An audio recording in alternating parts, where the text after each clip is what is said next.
Assalamu alaikum. I'm your instructor Nimra Zafar for the subject of research methodology. Today's lecture is about the experiment based research. So let's start with the lecture.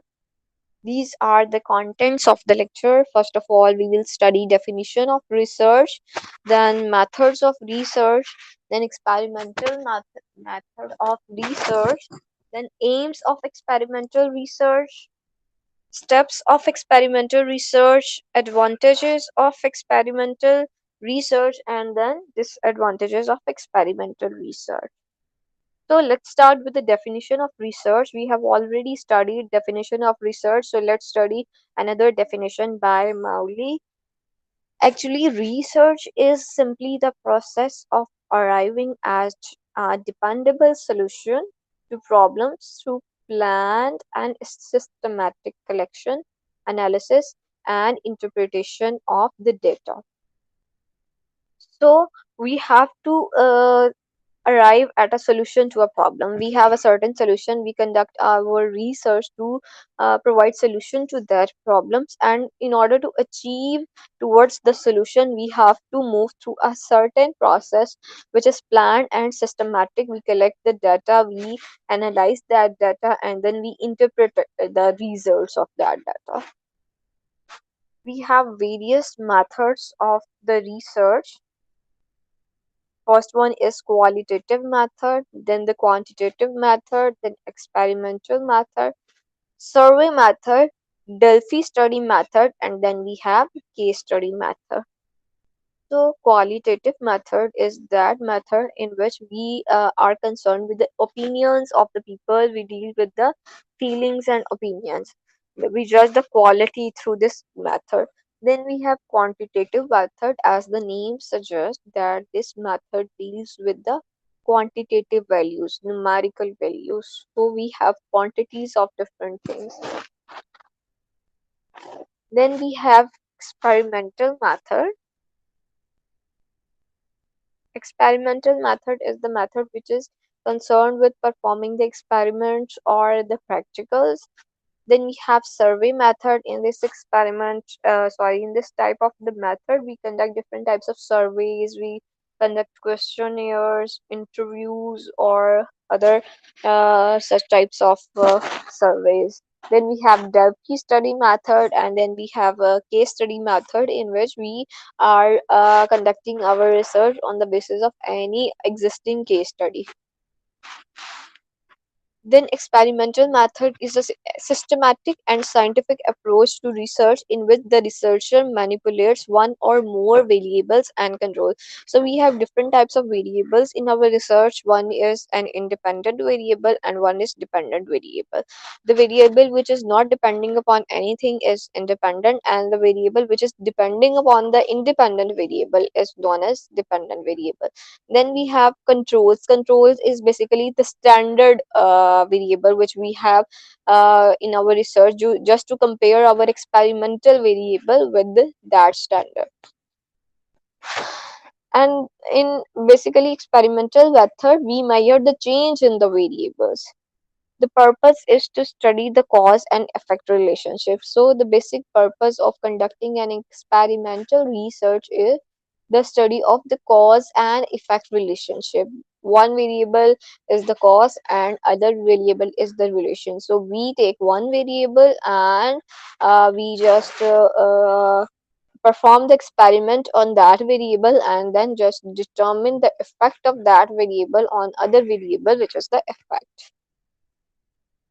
The effect of the independent variable on the dependent variable is usually observed and recorded over some time to aid researcher in drawing a reasonable conclusion regarding the relationship between these two variable types.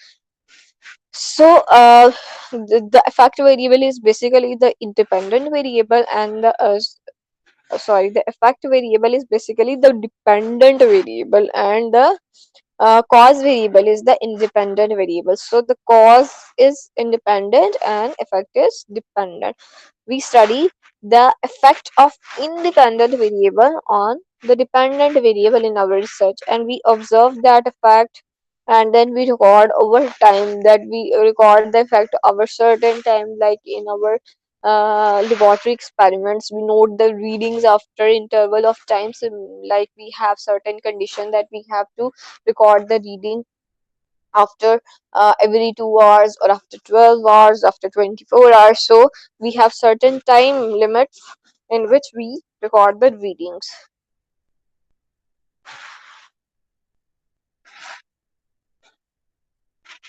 Then an experiment is a set of observation conducted under controlled circumstances in which the investigator manipulates conditions to ascertain what effect such manipulation has on the outcome. So basically in an experiment we are making observation that what is the effect of one variable or one manipulation on the other variable, or how manipulation in one variable causes manipulation in other variables. So all this is conducted in limited conditions, under controlled conditions. So if we are conducting a laboratory experiment and we have control conditions, like the temperature should be 25 degrees centigrade and all such things, they are controlled condition, that humidity should be this, there should be no dampness in the area. So all these are controlled conditions. In the strict sense, experimental research is what we call a true experiment. Basically, if we conduct an experiment, so that is an experimental research. So a true experiment is an experimental research. This is an experiment where the researcher manipulates one variable and control or randomizes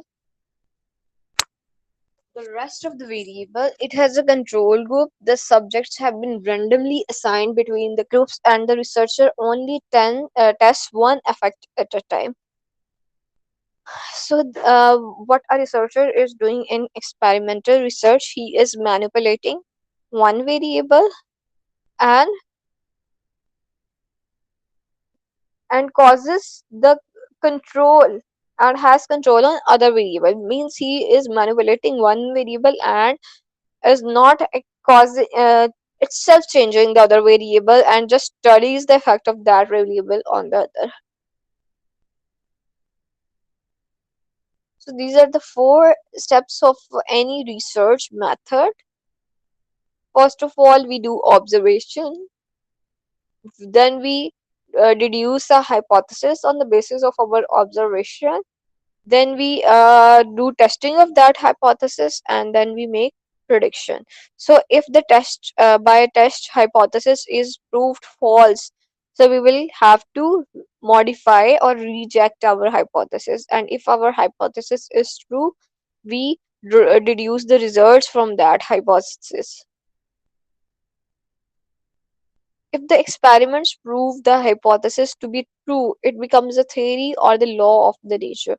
So if by experimentation we have proved that our this hypothesis is true, so that hypothesis becomes law. And further, if we prove that theory as well, hypothesis becomes theory if it is proved true. So when that theory is proved valid, it becomes law of nature. Like we have law of nature of Newton's law, every action has equal and opposite reaction. So while making this law, first of all hypothesis was given, then hypothesis was proved true, then it was converted into theory and then into law. So in order to develop a law, we have to give a hypothesis, we have to test that hypothesis. If it is proved true, it becomes theory and then law. If the experiments prove the hypothesis to be false, the hypothesis must be rejected or modified. So there are two situations. If our hypothesis is true, so we draw the results or it is converted into theory.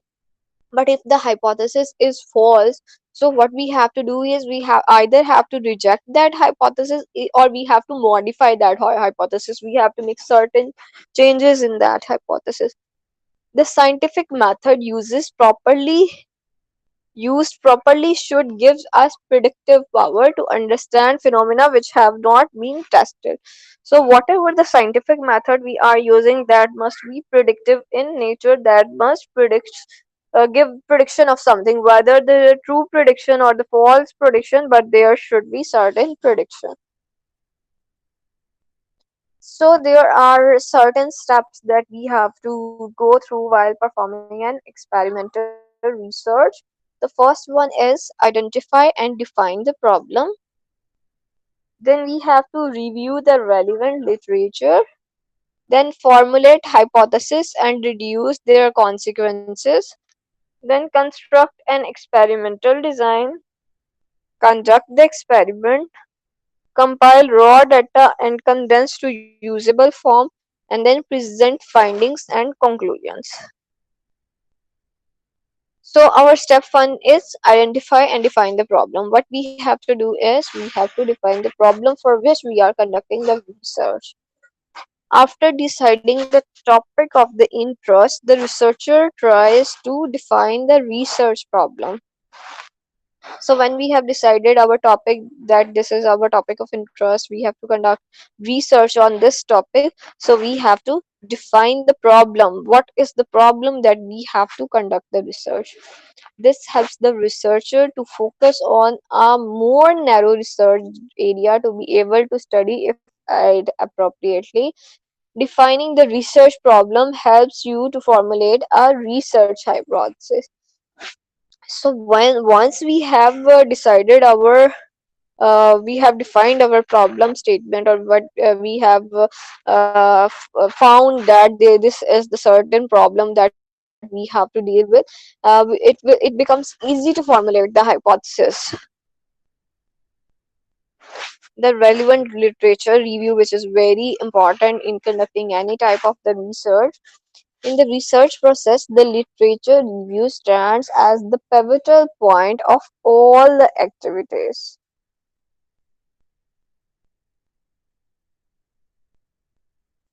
So whenever we are conducting any research, the literature review is very important.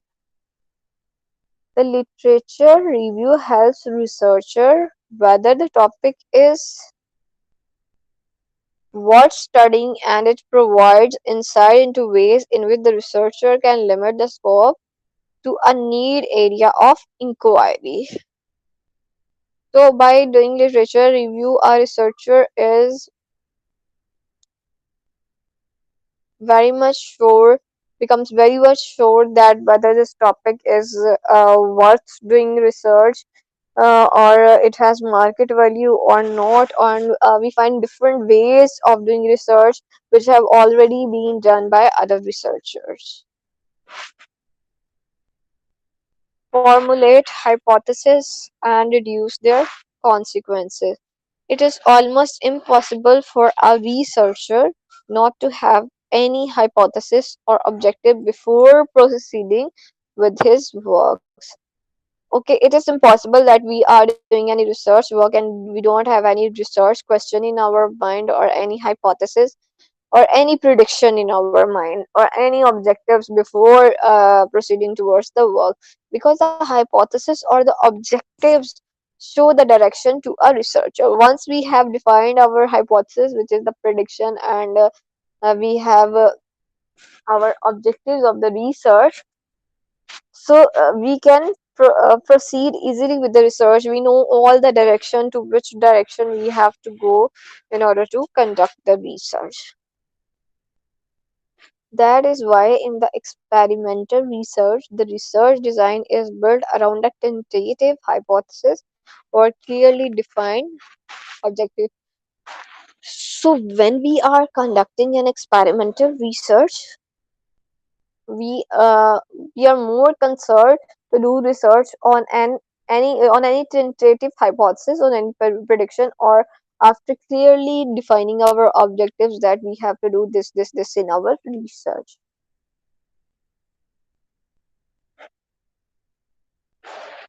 Construct an experimental design. It represents all the elements, conditions, and relations of the following consequences. Select sample of the subjects. So while performing an experiment, we have to select the sample. For example, if we are making the test on concrete, so we have to make different samples of concrete. If we are adding any additive in the concrete in order to increase concrete strength, so we have different sample. In sample 1 I will add 5% of the additive, in sample 2 I will add 10%, then 15%, and then 20%. So I have different samples on which I will perform that test, and then I will deduce the results, or I will study the relationship between the strength of the concrete and the quantity of the additive. Then similarly we can see that when a new medicine is invented or any vaccine is developed, so what happens is what the scientists do is that they first test that medicine on the birds and or the animals, and then they test that on the human beings. So we have different samples or the groups under study. We don't have one sample on which we have to perform the experiments. Then we have to identify and control non-experimental factors. So when we have to conduct an experiment, we have to identify the non-control group, sorry, non-experimental factors, such as, for example, I know that when I have to perform this experiment at the room temperature, so I have to maintain that room temperature, that is 25 to 28 degrees centigrade. So this is my non-experimental factor, which is not directly involved in the experiment but has an indirect effect on the experiment. Then select or construct and validate instruments to measure outcome. So I should be very sure about the instruments which are to measure my outcomes of the research. Then conduct pilot study. So you should conduct detailed study before conducting an experiment to study what should be done, how should be done, at which controlled condition, what should be the variables. So you have to conduct a pilot study. Then determine place, time, and duration of the experiment. So you have to identify at which place this experiment to be performed, at which time it should be performed, and at which duration it should be performed. For example, there are the certain experiments which have the time limit that you have to perform that in 12 hours, in 24 hours. For example, if you are talking about the strength of the concrete, you check 7 days strength, you check 14 days strength, and you check 28 days strength. So there are different durations of the experiment. So when you have to perform the experiment, before performing that, you should be very much clear about the time of that experiment, place of that experiment, and the duration of that experiment. Now, the next point is you have to conduct the experiment. An experiment is typically carried out by manipulating a variable called independent variable affecting the experimental group. The effect that the researcher is interested in the dependent variable is measured. So what happens in an experiment is that we have to manipulate a variable. We have to produce changes in a variable, or we have to perform an experiment on a variable which is called as independent variable. And then we have to study the effect of that independent variable on our independent variable, and then we develop the relationship between those variables, and then we deduce the results. Identifying and controlling non-experimental factor which the researcher does not want to influence the effect is crucial to drawing a valid conclusion. So it is very important to study The non-experimental factor, because they have certain effect on our experiment. For example, if I have to conduct an experiment at 25 degrees centigrade or at the room temperature, and uh, today the temperature is 45 degrees centigrade, so that will have a different effect on my experiment. The changes in temperature will have different effect. So it is a non-experimental factor, but it has great influence on the experiment. So we have to be very much clear about the factors, control factors, which are non-experimental factor, which are not directly involved in the experiment, but they have great effect on our experiment.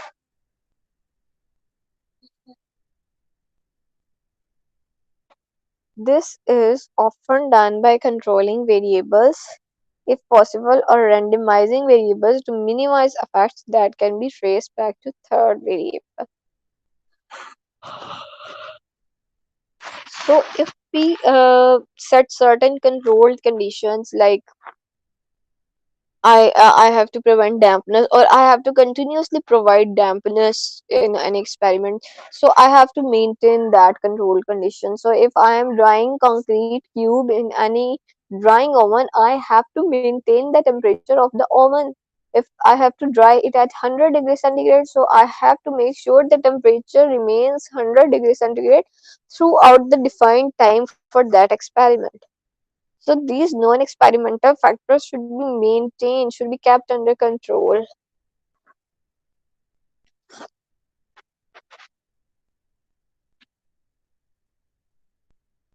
Researchers only want to measure the effect of the independent variable when conducting an experiment, allowing them to conclude that this was the reason for the effect. So what is happening? The experiment is being performed on an independent variable, and then the results are drawn, and then it is deduced that this is the effect of that independent variable on the dependent variable. Then we have to compile raw data and condense to usable form. When the experiment is imposed to assign a specific variable, related data should be collected and compiled in systematic way. After analyzing compiled data, it should be condensed to a usable dose. So once we are collecting data regarding any research, we compile that data, and by the end of all the interpretation or all the analysis we perform, we have to convert that data in the usable form. So if I am studying the relationship between time and cost, and I am performing an experiment which deduce the result that time cost is being affected this way by time, this way by time, this way by time. So at the end of the analysis, I will draw a graph which will show the trend between the relationship of the time and cost at certain time intervals at certain days. So in this way, my data is converted into a usable form. My raw data is converted into the form which can be easily understandable. Then I have to present my findings and conclusions. The aim of an analysis is to draw a conclusion together with other observations. The researcher might generalize the results to a wider phenomena if there is no indication of co-founding variables polluting the results. If the researcher suspects that the effect stems from a different variable than the independent variable, further investigation is needed to gauge the validity of the research.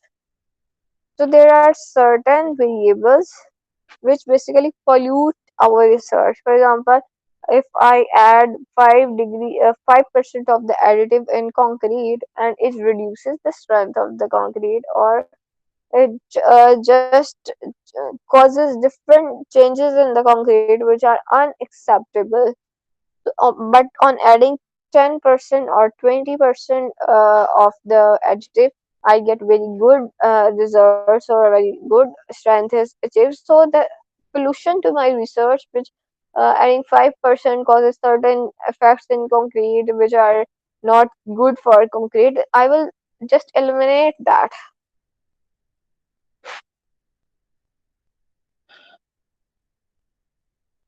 An experiment is often conducted because the scientists want to know if the independent variable is having any effect upon the dependent variable. Variables correlating are not proof that there is causation. Experiments are more often of quantitative nature than qualitative nature, although it happens. So, what is happening in an experiment? The researcher just wants to know that if there is an effect of independent variable upon the dependent variable.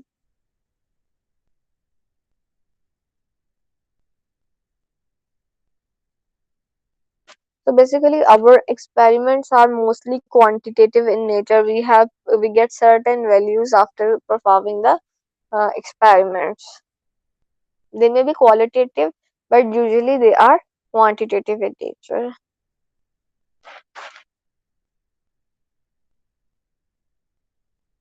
Now we have different types of experimental research design.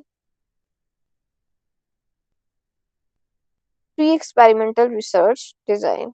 A group or various groups are kept under observation after implementing factors of cause and effect. You will conduct this research to understand whether further investigation is necessary for these particular groups or not.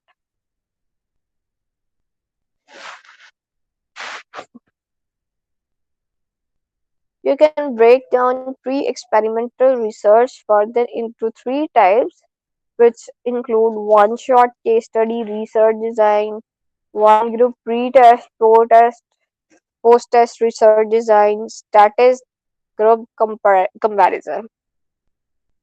True experimental research design. True experimental research design relies on statistical analysis to prove or disprove a hypothesis, making it the most accurate form of research. Of the types of experimental design, only true design can establish a cause effect relationship within a group. So, what happens in true experiment is that we conduct certain statistical analysis to prove or disprove our hypothesis.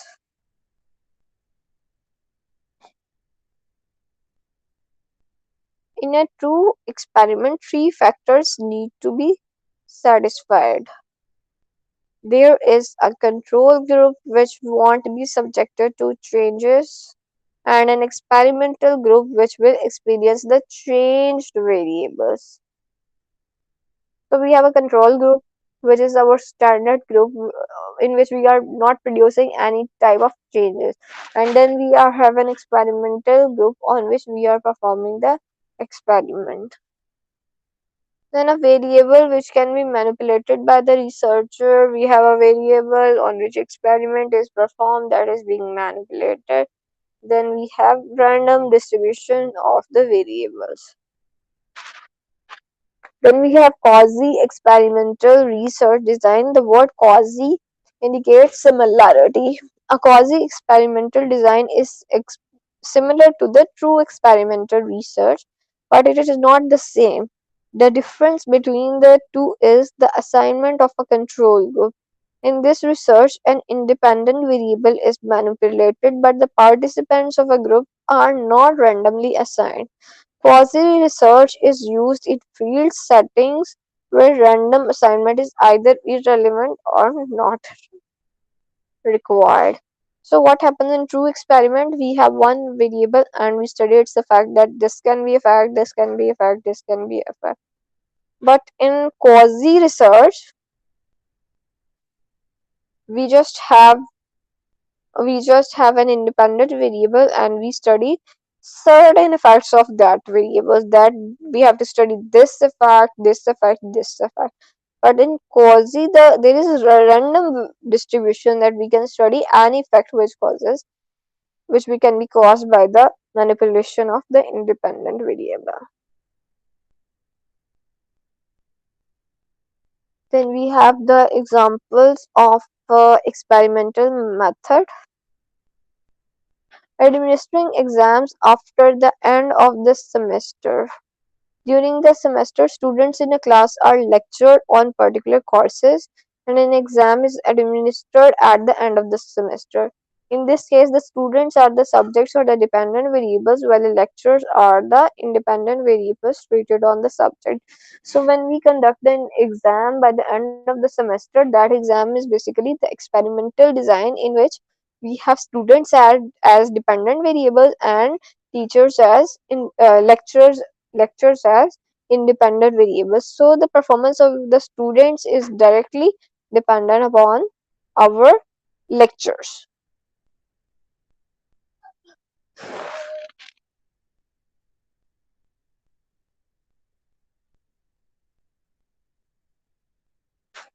Only one group of carefully selected subjects are considered in this research, making it a pre-experimental research design example. We will also notice that the tests are only carried out at the end of the semester and not at the beginning, further making it easy for us to conclude that it is a one-shot case study research. Then we have employee skill evaluation. Before employing a job seeker, organizations conduct tests that are used to screen out less qualified candidates from the pool of qualified applicants. This way, organization can determine an employee's skill set at the point of employment. So, when we are hiring employees, what we do is we make a test. We conduct a test just to filter out the unqualified individuals, less qualified individuals. Those with the high skills are qualified, and those with the less skills are then rejected. So this is a pre-test evaluation. Then after conducting the test, what we do is we do training of those qualified individuals. So the test which we conduct to filter the employees is pre-test, and the training which we do after the hiring of the qualified individual is the post-test. So this is a pre-test for post-test control group experimental research.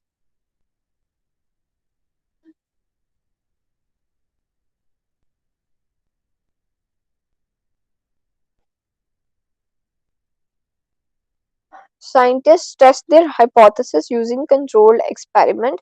A controlled experiment is a scientific test done under controlled conditions, meaning that just one or few factors are changed at a time while other factors are kept constant.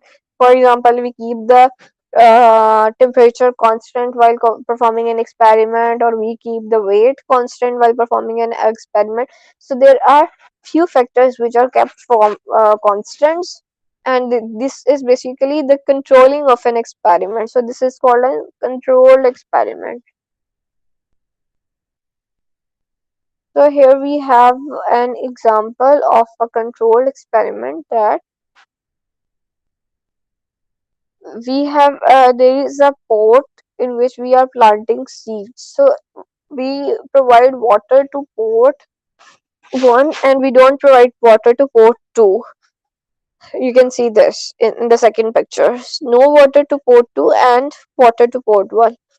If we see by the end of a certain time limit, we see that in pot one, 9 out of 10 seeds are grown, while in the pot two, in which we are not providing any water, 0 out of 10 seeds are grown. There are two groups in the experiments, and they are identical except that one receives a treatment while the other does not receive. So we have two same types of pots in which we have planted same types of seeds. What is changing? Only the condition or the treatment is changing, that we are providing water to one pot and we are not providing water to other pot.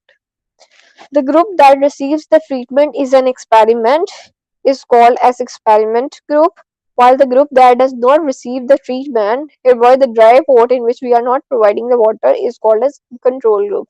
So we have one control group and one experimental group in which we are providing certain type of treatment. The control group provides a baseline that let us see if the treatment has an effect. Then we have independent and dependent variables in this experiment. The factor that is different between the control and the experimental group in this case is the amount of water. It is known as independent variable. So water is independent variable, and the variable is independent because it does not depend on what happens in the experiments. Instead, it is something that the experimenter applies or chooses by him or herself.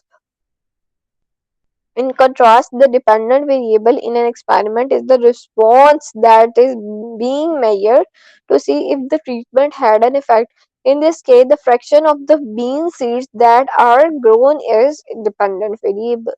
The dependent variable fraction of seed sprouting depends upon the independent variable, that is the amount of water, and not vice versa. So water is independent variable, that is it is not depending upon anything. It is just a treatment, and the dependent variable is the effect of that treatment, that is the amount of the seeds grown.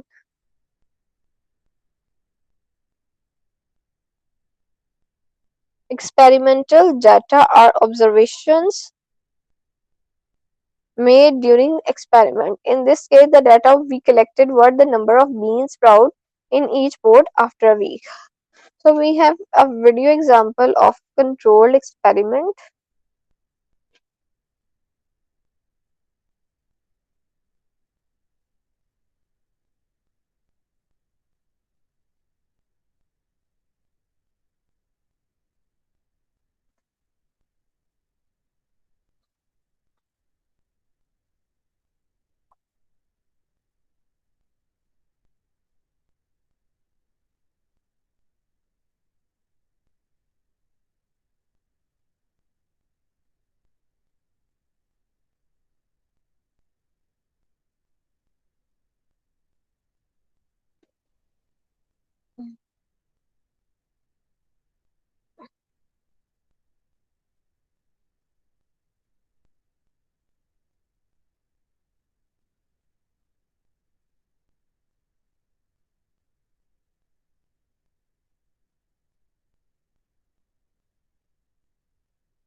So in the video, you can clearly see that what is the control experiment and what is the role of the independent variable and what is the role of dependent variable. So we have certain advantages of control of the experimental research. Controlling the independent variable, the experimenter attempts to eliminate unwanted or irrelevant variables. Control over irrelevant variables is usually greater than in other research methods. Experimental design involves manipulating the independent variable to observe the effect on the dependent variable. This makes it possible to determine a cause and effect relationship. So, by experimental research, we are able to study the cause and effect relationship. Because of the strict conditions and the control, the experimenter can set up the experiment again and repeat or check their results. Replication is very important as when similar results are obtained, this gives greater confidence in the results. Then we have certain disadvantages. Elimination of extraneous variables is not always possible. Experimental situation may not relate to the real world. It may be unethical or impossible to randomly assign people to groups. Unethical to deliberately deprive children of sleep. That's all for today. Thank you very much. So we will study more regarding the research methodology in the next lectures.